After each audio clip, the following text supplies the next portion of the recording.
બનાવટી દસ્તાવેજોથી સિવિલ સર્વિસમાં ઘૂસી ગયેલી મહારાષ્ટ્રની પૂજા ખેડકરના વિવાદથી ગુજરાતમાં પણ પડઘા પડ્યા છે. ગુજરાતમાં પણ મોટી મોટી નોકરીઓમાં લાભ લેવા માટે ખોટી ઓળખના પુરાવાથી કેટલાક લોકો સરકારી અમલદાર કે કર્મચારી બની ગયા હોવાની ચર્ચા છે. જો કે આવા કેટલાક કિસ્સા સામે આવ્યા ત્યારે રાજ્ય સરકારે કોઈ કાર્યવાહી કરી નથી એવા પણ આક્ષેપો ઉઠ્યા છે. એની વાત કરવી છે આ વિડીયોમાં. નમસ્કાર, હું ઇમરાન અને આપ જોઈ રહ્યા છો વાઇબ્સ ઓફ ઇન્ડિયા. બની બેઠેલી આઈએએસ પૂજા ખેડકરની સ્ટાઇલથી ગુજરાતમાં પણ અમુક ઉમેદવારો ટોચના અધિકારી બની ગયા છે.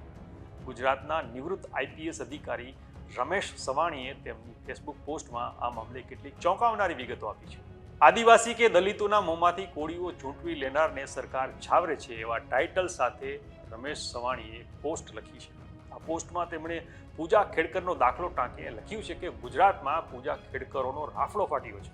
મોટા પ્રમાણમાં નકલી આદિવાસીઓ તલાટી, શિક્ષક, પોલીસ, મામલતદાર વર્ગ 1ની સરકારી નોકરીમાં છે. ઉદાહરણ તરીકે ડીવાયએસપી સીપી એટલે કે ચેતન પ્રભુદાસ મુંદવા ધંધુકા તાલુકાના આકરુ ગામના છે. આકરુ ગામમાં કોઈ આદિવાસી રહેતા નથી, છતાં મુંદવા આદિવાસી ભરવાડ બની ડીવાયએસપી તરીકે નોકરી કરે છે. તેમની સામે સરકારમાં રજૂઆતો થઈ પણ સરકાર તેને છાવરે છે. શું કોઈ જાગૃત નાગરિક નેશનલ કમિશન ફોર શેડ્યુલ્ડ ટ્રાઇબને કે ગુજરાત હાઈકોર્ટને ફરિયાદ કરશે એવો સવાલ પણ આ નિવૃત્ત અધિકારીએ ઉઠાવ્યો છે.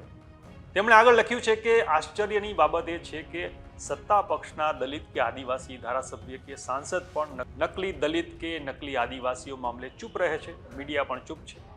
વધુમાં નિવૃત્ત અધિકારી રમેશ સવાણીએ પોતાનો એક અનુભવ શેર કરતા લખ્યું છે કે હું 1995માં ગોધરા ડીવાયએસપી SC/ST હતો ત્યારે મને એસસી સમુદાયની એક મહિલાની ફરિયાદ મળી હતી. આ ફરિયાદ છેડતીની હતી. સ્થાનિક પોલીસે આઈપીસી કલમ 354 હેઠળ એફઆઈઆર નોંધી હતી. મહિલાની રજૂઆત એવી હતી કે છેડતી કરનાર પોતાના ગામનો હતો અને પોલીસમાં હેડ કોન્સ્ટેબલ હતો. રમેશ સવાણીએ પોસ્ટમાં લખે છે કે મેં સ્થાનિક પોલીસને ફોન કરીને પૂછ્યું કે એટ્રોસિટી એક્ટની કલમ કેમ લગાવવામાં આવી નથી.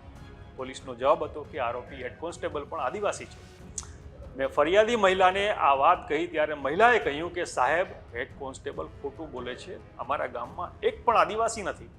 સવાલ એ હતો કે આરોપી હેડ કોન્સ્ટેબલ આદિવાસી નથી એ હકીકત કઈ રીતે સાબિત કરવી.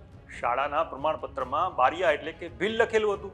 હેડ કોન્સ્ટેબલને 2 દીકરા હતા, એક તલાટી મંત્રી અને બીજો પ્રાથમિક શિક્ષક હતો. બંનેને STના સર્ટિફિકેટ પર નોકરી મળી હતી. નિવૃત્ત અધિકારી આગળ લખે છે કે અમે ગામના તલાટીનું નિવેદન લીધું. તેમણે કહ્યું કે ગામમાં એક પણ આદિવાસી નથી. અમે છેલ્લી વસ્તી ગણતરીનો પુરાવો પણ મેળવ્યો જે મુજબ ગામમાં એક પણ આદિવાસી રહેતા ન હતા. અમે હેડ કોન્સ્ટેબલનું વિગતવાર નિવેદન લીધું જેમાં તેના પરિવારના સભ્યોએ કયા પરિવારમાં લગ્ન કર્યા હતા, વેવાઈ કોણ હતા તેની માહિતી એકત્ર કરવામાં આવી. એક પણ લગ્ન સંબંધ આદિવાસી પરિવાર સાથે થયો ન હતો. અમે હેડ કોન્સ્ટેબલની ધરપકડ કરી. તેના બંને પુત્રો સામે અલગ અલગ ગુનો નોંધવામાં આવ્યો. આ બાબત અખબારમાં પ્રસિદ્ધ થઈ. અમને નકલી આદિવાસી અંગે અનેક અરજીઓ મળી. અમે ભૂતિયા એટલે કે નકલી આદિવાસીઓ વિરુદ્ધ કુલ 72 કેસ નોંધ્યા હતા જેઓ સરકારી નોકરીમાં હતા, પરંતુ સરકાર તરફથી તેમને નોકરીમાંથી ડિસમિસ કરવા જોઈએ તે કાર્યવાહી ન થઈ. અફસોસ એ છે કે આદિવાસી કે દલિતોના મોંમાંથી કોળીઓ ચૂંટવી લેનાર નકલી દલિત કે નકલી આદિવાસીઓને સરકાર છાવરે છે.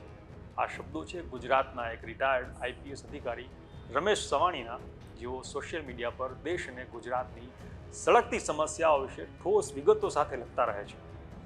હાલ પૂજા ખેડકરનો મુદ્દો ચર્ચામાં છે તો ગુજરાતમાં પણ ખોટી ઓળખને આધારે અનેક લોકો સરકારી તંત્રમાં ઘૂસી ગયાની પણ ચર્ચા ચાલી રહી છે. જોકે હજી સુધી સત્તાવાર રીતે કોઈ કાર્યવાહી થઈ નથી. આ વિશે આપનું શું માનવું છે અમને કોમેન્ટ કરીને જણાવજો. અને આ વિડીયો ગમ્યો હોય તો લાઇક કરજો, શેર કરજો અને અમારી ચેનલ વાઇબ્સ ઓફ ઇન્ડિયાને હજી સુધી સબસ્ક્રાઇબ ન કરી હોય તો સબસ્ક્રાઇબ કરી લેજો. આપણે મળતા રહીશું વાઇબ્સ ઓફ ઇન્ડિયા પર.